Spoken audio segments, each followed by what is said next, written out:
તમે જેનું ખાતા હોય એનું ખોદો એટલે સમજી લેવું ભવિષ્યમાં તમારો નાશ છે સાહેબ. જેના ઉપર તમે આધારિત હોય એ જ માણસના તમે કવખાણ કરો એટલે સમજી લેવાનું આજ નહીં તો કાલ ને કાલ નહીં તો પરમ દિવસે પણ તમારો નાશ ચોક્કસ છે.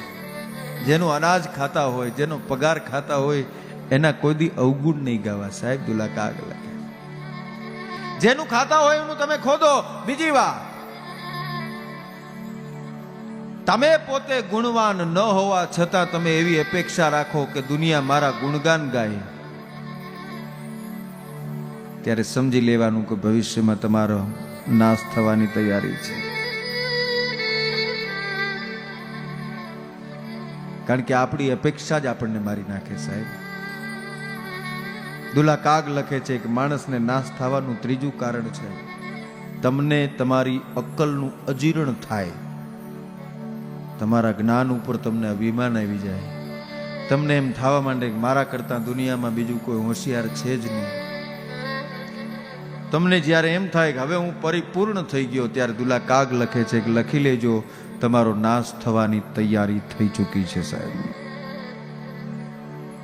અને ચોથું, આ દુનિયામાં દુલા કાગ લખે છે કે તમારો નાશ ક્યારે થાય?